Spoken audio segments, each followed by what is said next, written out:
Guys, ayan. At kahit naman kalakasan ng ulan. Wala po kami papalampasing bahay ngayon. Kahit utag ulan, tingnan nyo ang aming mga salukbong. Plastic na nito. Ayan guys, tingnan nyo lang ka-style namin. Pero mga nagtitinda ng kalabasa. Ay, salip na! Alam niya. Salip na ang i-plastic ay ulam. Ang naka-plastic. Ang naka-plastic.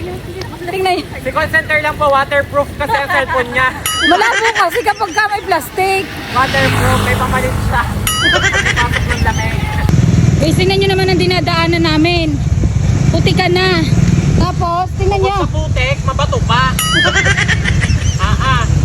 Magsubok sa pistahan. Guys, kahit anong putik, susungay ng Gora Lips, makapamesta laang. Guys, may panibagong ruta na naman ng Gora Guys, dahil Lips. sumayaw kami sa musiko, nagkapera pa kami. Thank you from Canada. Shout out sa kanila guys. Shoutout sa inyo guys. Gora Lips. Malili.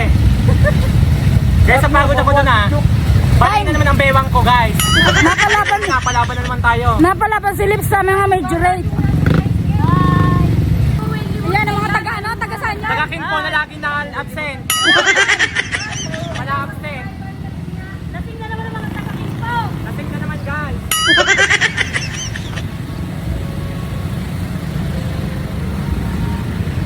Kahit anong traffic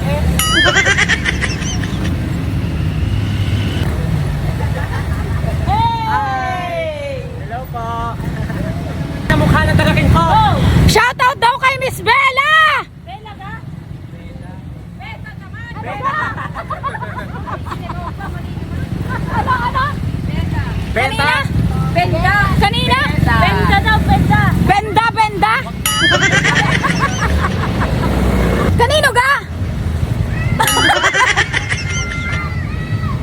Guys, share ko lang sa inyo yung mga ginagamit namin everyday ng Gora Lips. Etong 36 Skin Tone Up Sunscreen na may 50 SPF. Guys, ang ganda nito. Syempre, hindi din mawawala bago maligo. Ay, pagka maliligo ka na. Ang 36 Skin Whitening Anti-Aging Bubble Whip Soap na napakakapal at napakabango. Sobrang bula pa guys. Siyempre hindi rin mawawala ang 36 Skin Bright and Glow. Guys, ito yung araw-araw namin ginagamit na hindi na mawawala sa amin ng Gora Lips.